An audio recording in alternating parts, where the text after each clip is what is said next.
Hello दोस्तों, welcome to ICM channel. सो आज से डिस्कस करने वाले हैं आपको 3 स्टॉक के बारे में। पहला होने वाला है यहाँ पे आपको IEX, दूसरा आपका होगा ट्राइडेंट और लास्ट में डिस्कस करने वाले हैं टाटा एल्क्सी के बारे में। तो इस वीडियो को पूरा अंत तक देखना और उससे पहले जरूर चैनल को सब्सक्राइब कर सकते हो, प्लस बेल आइकन को जरूर शेयर और पे दबा देना, जिससे सारे वीडियो की जो नोटिफिकेशन है वो सबसे पहले यार मिल जाए। तो डिस्कस करते हैं सबसे पहले यहाँ पे IEX के बारे में। तो यहाँ पे कल के दिन आपका जो है लगभग 1.5% से ज़्यादा का आपको तेज़ी देखने को मिला है। और जानते हो कैसे, तो यहाँ पे आपको IEX बाईवेक आपको दे ही रहा है 98 करोड़ का। लेकिन बहुत लोग यहाँ पे आपको डाउट क्या आ रहा है अभी भी कि ओपन और यहाँ पे टेंडर होता क्या है, ठीक है। क्योंकि देखो आपको ये डाउट आपका क्लियर करना होगा। सबसे पहले बात देखो यहाँ पे ओपन क्या होता है, यानी कि इसमें जो है एक शॉर्ट में समझोगे तो इसमें आपका लंबा प्रोसेस आपको लगता है, लगभग 2 से 3 महीने यहाँ पे आपको लग जाता है, ठीक है। ये आप चेक करोगे तो, क्योंकि यहाँ पे जब आपको शेयर मिलेंगे उस प्राइस पे, या जो कंपनी चाह रही है या 200 के अंदर जब भी आपको मिले, और जब यहाँ पे सेल करना, यहाँ पे कोई सेल कर रहा होगा तो ही फिर यहाँ पे कंपनी बाई करेगी, ठीक है। लेकिन टेंडर में क्या होता है कि यदि टेंडर में कंपनी ने आपको फिक्स कर दिया कंपनी कि 200 में, तो वो 200 के प्राइस में ही बाई करेगी।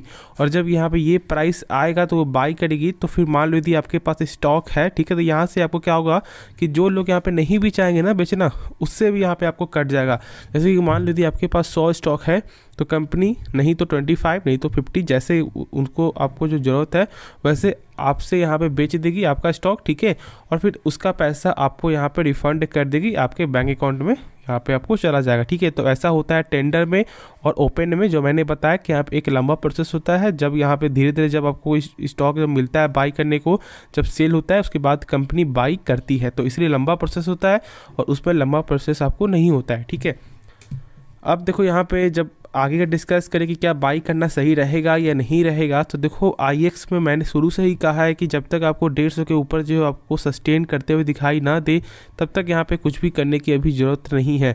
देखो सस्टेन यानी कि क्या समझ रहे हो, ऐसा नहीं कि यहाँ पे 150 के प्राइस में आपको आप 150 देख लिया आपने कि हाँ आज आ चुका है कल के दिन, ठीक है, तो यहाँ पे आप जो है नेक्स्ट मार्केट डे में बाई कर लेना, नहीं, बिल्कुल ऐसा नहीं, ठीक है। 2-3 दिन यहाँ पे चेक करो क्या यहाँ पे 150 के ऊपर आपको जो क्लोजिंग यहाँ पे दे रहा है, उसके बाद ही बाई करना है, तो ही फिर पैसा 160 या 170 तक यहाँ पे प्राइस आपको जा सकता है टेक्निकल वाइज से। क्योंकि बहुत लंबे समय से खुद यहाँ पे आप जानते हो कि 138 से लेकर, ठीक है, लगभग 150 के अंदर ही आपको स्टॉक चल रहा था, ठीक है, बहुत लंबे समय से, लगभग 10 से 15-20 दिन से ही आपको ऐसे चलते हुए दिखाई दे रहा था। लेकिन अभी जब बाउंस हो रहा है ना, तो फिर बाउंस बैक पूरा तरह से यहाँ पे होने दो, उसके बाद ही इसमें बाई करना। देखो कंपनी ये ख़राब नहीं है, लेकिन एक चीज़ सबसे जो मुझे यहाँ पे ठीक नहीं लग रहा है वो यहाँ पे पब्लिक का होल्डिंग है। लगातार यहाँ पे आपको जो FIS का यहाँ पे कम होते जा रहा है, ठीक है। और आपका जो है पब्लिक लगातार बढ़ते हुए दिखाई दे रहा है। जहाँ पर पब्लिक आपका जो है 30% 34% था, वही अब बढ़कर आपका ऑलमोस्ट लगभग आपको 60% तक आपको हो चुका है। तो ये सही नहीं दर्शाता है, ठीक है। ऐसा मत समझना कि यहाँ पब्लिक आपका ज़्यादा है तो फिर यहाँ पे सही है, नहीं, बिल्कुल ऐसा नहीं आपको देखना है, ठीक है। ये सही संकेत नहीं होता है और जिसके रिगार्डिंग मुझे यहाँ पे थोड़ा सा ख़राब लग रहा है। बाकी सब कुछ देखोगे कंपनी का यहाँ पे फंडामेंटल या आपको सही है, ठीक है। प्लस यहाँ पे एक चीज़ और है जो इसमें आपको प्रेशर बना हुआ जो दिखाई दे रहा है, वो इसका है Q2 का रिजल्ट। जानते हो कि यहाँ पे आपको जो Q2 का रिजल्ट में आपको क्या देखने को मिला था, ईयर ऑन ईयर पे गेन नहीं था, ठीक है। और जानते हो कि मेन तो आपका ईयर ऑन ईयर ही होता है। जैसे कभी कभी देख लो किसी कंपनी के क्वार्टर में आपका रिजल्ट खराब भी आता है तो कोई बड़ा इंपैक्ट नहीं पड़ता है, क्योंकि ऐसा हो सकता है कि शायद आपका इस क्वार्टर में ज़्यादा प्रॉफिट हुआ हो कभी, या इस क्वार्टर में ज़्यादा यहाँ पे आपका जो है लॉस हुआ हो, तो ऐसा चलता रहता है, ठीक है। लेकिन वही यदि आपका यहाँ पे ईयर ऑन ईयर पे जब लॉस होता है ना, तो फिर यहाँ पे सही नहीं देखा जाता, क्योंकि मेन आपका ईयर ऑन ईयर ही होता है। आप भी जब किस कंपनी में जब यहाँ पे आप जज करते हो कि वो कंपनी कैसी है, तो यहाँ पे आपको क्या चेक करते हो कि क्या कंपनी यहाँ पे आपको जो ईयर ऑन ईयर पे क्या सही ग्रोथ कर रहा है, क्या यहाँ पे आपका 1 साल का जो 1 साल का या 5 साल का क्या यहाँ पे कंपनी आपको जो यहाँ पे रिटर्न आपको दिखा रही है। तो ऐसे ही आप चेक करते हो ना, तो उसके वजह से देखोगे तो कंपनी यहाँ पे सेल्स को आपको इंक्रीज नहीं कर पाया, जिसके रिगार्डिंग ऐसा प्रेशर आपको देखने को मिला है। लेकिन होल्ड करके चलो, ठीक है, टाइम लग सकता है, लेकिन कंपनी अभी ख़राब बिल्कुल भी अभी नहीं है। और एक क्वार्टर रिजल्ट से आप सब ऐसा नहीं बोल सकते कि कंपनी बहुत ही ख़राब है। प्लस यहाँ पे एक चीज़ और जान लो कि जब तक 150 से ऊपर नहीं जाए तब तक यहाँ पे अभी बाई मत करना। जब सस्टेन करने देना उसके बाद इसके बारे में आप सोच सकते हो फॉर द लॉन्ग टर्म के लिए, और खुद से इसके बारे में जानकर समझकर ही फैसला आप जो लेना। तो चलो अब नेक्स्ट स्टॉक के बारे में जानते हैं। तो ये डिस्कस करते हैं आपको ट्राइडेंट के बारे में। देखो जानते हो कि शुक्रवार के दिन आपको जो है टेक्सटाइल सेक्टर में ज़्यादा ही तेज़ी देखने को मिला, जैसे कि आपका ट्राइडेंट में ऑलमोस्ट लगभग आपको 3.74% यहाँ पे तेज़ी है, ठीक क्लोजिंग है। वही देखोगे यहाँ पे आपको जो रेमंड में तो लगभग 16% से ज़्यादा का आपको तेज़ी होकर आपको बंद होते हुए दिखाई दिया है। ठीक है, इसकी वजह क्या है, देखो यहाँ पे ट्राइडेंट का कि यहाँ पे आपको जो फैब्रिक में जो इनको पेटेंट आपका जो रिसीव आपको हो चुका है और इसके रिगार्डिंग ही यहाँ पे तेज़ी आपको होते हुए दिखाई दिया है। ठीक है, देखो ट्राइडेंट एक अच्छा स्टॉक है, मैंने पहले ही कहा था, क्योंकि इसका फंडामेंटल बहुत ही मजबूत है, लेकिन टाइम लगता है। किसी भी स्टॉक को यहाँ पे आप ऐसा नहीं देख सकते कि तुरंत ही वो स्टॉक यहाँ पे आगे बढ़े, नहीं, गिरता है तो मौका देता है। और देखो मैंने क्या कहा था कि जब 35 के ऊपर जब आपको सस्टेन होते हुए दिखाई दे तो फिर बाई करना। ठीक है, आप देखोगे तो 35 के ऊपर आपको जो सस्टेन करना स्टार्ट हुआ और यहाँ पे आज जो है आपका लगभग ₹2.5 तक यहाँ पे प्रॉफिट भी आपको देखने को मिल चुका है, या किसी वजह से भी, न्यूज़ की वजह से या फिर यहाँ पे टेक्निकल की वजह से। ठीक है, अब देखो मेरा भी आपका वही डिसीजन होगा, जब तक 35 के ऊपर है जरूर इसको यहाँ पे आपको होल्ड करके चलना चाहिए, क्योंकि ऐसा हो सकता है कि शायद यहाँ पे 40-41 का भी जो है टारगेट वो देखने को मिल जाए टेक्निकल वाइज से। ठीक है, लेकिन स्टॉप लॉस जरूर 35 का लगा चलना यदि आप यहाँ पे फ्यूचर में बाई कर रहे हो या आप शॉर्ट टर्म के लिए। ठीक है, तो ऐसा जरूर कर सकते हो, लेकिन फॉर द लॉन्ग टर्म के लिए ऐसा करना कोई भी जो है ज़रूरी नहीं है, क्योंकि लॉन्ग टर्म में देखो कि स्टॉक का फंडामेंटल चेक करते रहो, क्या लगातार ग्रोथ हो रहा है नहीं हो रहा है, उसके बेसिस से ही हम सब यहाँ पे जज करते हैं। अब जो है कंपनी के बारे में थोड़ा कुछ जान लेते हैं। तो देखो यार, सबसे पहले आपका होता है ROC और ROE, यानी कि रिटर्न ऑन कैपिटल एम्प्लॉयड और रिटर्न ऑन इक्विटी।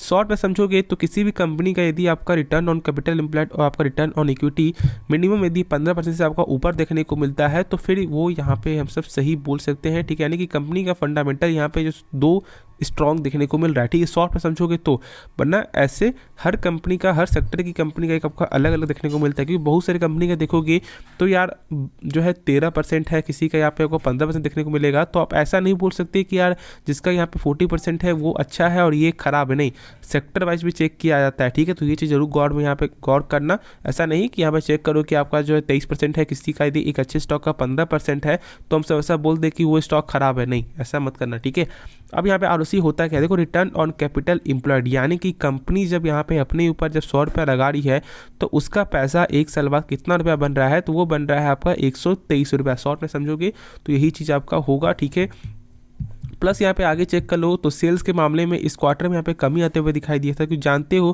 कि प्रॉफिट यहाँ पे बहुत ही कम देखने को मिला था, सेल्स भी कम आया था, जिसके रिगार्डिंग ऐसा इनको इम्पैक्ट पड़ा। क्योंकि देख सकते हो कि यहाँ पे 1692 करोड़ आपका जो है सितंबर 2021 में था। ठीक है, और इस बार चेक करोगे तो यहाँ पे 1438 करोड़, यानी कि आपका ईयर और ईयर पे ही जब सेल्स कम आएगा तो फिर तो यार यहाँ पे प्रॉफिट सही देखने को मिलेगा ही नहीं। ठीक है, वही चीज़ देखने को मिला। क्वार्टरली चेक करो 129 करोड़ से घटकर आपका 37 करोड़ आपका हो चुका था, और वही चेक करो आपका ईयर के वाइज से तो 235 करोड़ से घटकर आपका 37 करोड़, तो ये बहुत ही कम देखने को आपको मिलता है। आगे चेक करो तो यहाँ पे आपका जो है टोटल जो यहाँ पे आपको रिजर्व है वो यहाँ पे रिजर्व गेन देखने को मिल रहा है, और इस क्वार्टर थोड़ा सा कमी आते हुए दिखाई दे, लेकिन ठीक है चलो ऐसा होता रहता है। टोटल आपका एसेट में चेक करोगे तो थोड़ा सा कमी आया है, लेकिन ठीक है। ठीक है, प्लस आगे यहाँ पे जो सबसे मेन फंडामेंटल है वो यहाँ पे कैश फ्लो है। कैश फ्लो जानना बहुत ही ज़्यादा ज़रूरी है किसी भी स्टॉक को यदि आप बाई कर रहे हो तो। फिर कैश फ्लो हमें आपको यहाँ पे ये बताता है कि जैसे कि मान लो कंपनी यदि कुछ भी बेच रही है, जैसे कि 100 रुपये का सामान बेची, तो क्या यहाँ पे कस्टमर के द्वारा पैसा उनको मिला या नहीं मिला, तो इसी को बताने को यहाँ पे, इसी बताने के लिए ना कैश फ्लो यहाँ पे बना गया है आपको। ठीक है, क्योंकि शेयर होल्डर को जानना जरूरी है कि जो भी कंपनी सामान बेच रही है उसका पैसा यहाँ पर रिटर्न मिल रहा है। जैसे कि बहुत सारी कंपनी पहले क्या करती थी कि यार फेक सेल्स दिखाती थी, फेक यहाँ पे दिखाती थी कि प्रॉफिट हो रहा है, लेकिन अंदर कुछ यहाँ पे पैसा आ ही नहीं रहा था, उसका फंडामेंटल कमज़ोर था। तो ऐसा गलती मत करो, इसके बारे में सही से जानो, क्योंकि आप आगे बहुत सारे स्टॉक को यहाँ पे आप जज कर सकते हो। ठीक है, तो शॉर्ट में समझोगे तो कि मैं थोड़ा बता दूं कि जो भी यहाँ पे आपका जो कैश फ्रॉम ऑपरेटिंग एक्टिविटी, तो ये दोनों को छोड़ दो। ठीक है, क्योंकि ये दोनों ज़्यादा मेन नहीं होता, क्योंकि कंपनी कहाँ इन्वेस्ट कर रही है, फाइनेंस, ये एक अलग सेक्टर हो गया, लेकिन मेन जो है कंपनी के रिलेटेड ये सबसे बड़ा आपका नंबर है कैश फ्रॉम ऑपरेटिंग एक्टिविटी।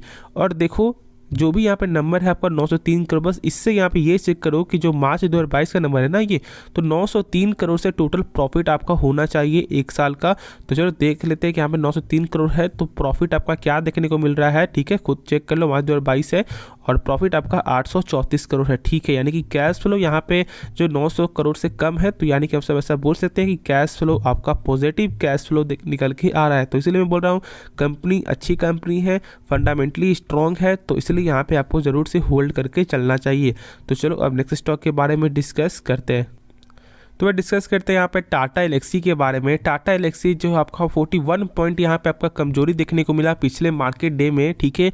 और इस कंपनी का मैं खास बात करूँ कि यहाँ पे क्या इस कंपनी का खास है ना, तो ये कंपनी अभी जो है आपका टेक्निकल वाइज से लेवल के ऊपर सस्टेन करते हुए दिखाई दे रहा है, ठीक है। जो मैंने पहले ही कहा है, जब इसका 6800 जैसे ही क्रॉस किया था, मैंने कहा बाई करो, 7100 7200 टारगेट देखने को मिलेगा। और यहाँ पे आपको लगभग जो 7180 तक जाते हुए आपको दिखाई दिया, तो बहुत से लोगों ने प्रॉफिट बुकिंग किया है। लेकिन कल एक कमेंट आया था कि सर मैंने यहाँ पे बाई किया हुआ है 10,000 के प्राइस पे, ठीक है।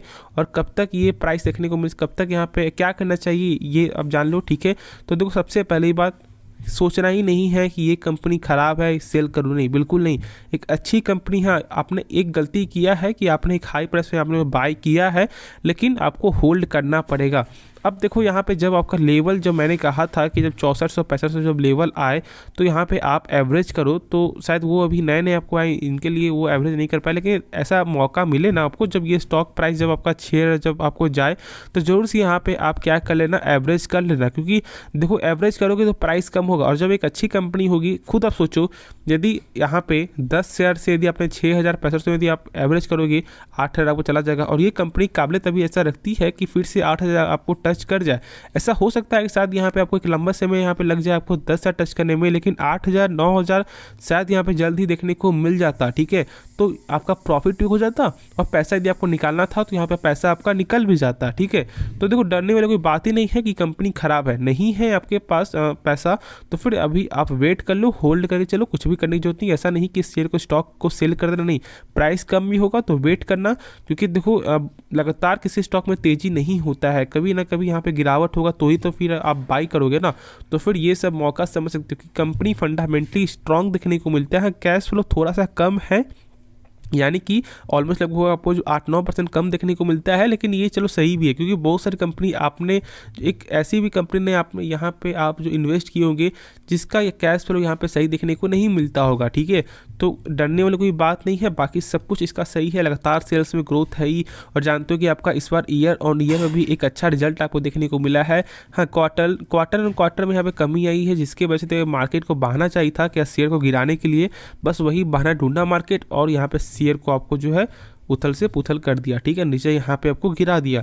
तो बस वही चीज़ है, लेकिन डरने वाली कोई भी बात नहीं है, होल्ड करके चलो। तो चलो यार, इस वीडियो को जो भी डाउट है यहाँ पे क्लियर हो गया होगा, तो कुछ भी सीखने में जरूर चैनल को सब्सक्राइब कर देना, प्लस बेल आइकन को जरूर से यार ऑल पे दबा देना, जिससे सारे वीडियो की जो नोटिफिकेशन है वो सबसे पहले यार मिल जाए। तो मिलते हैं नेक्स्ट वीडियो में, तो तब तक के लिए धन्यवाद।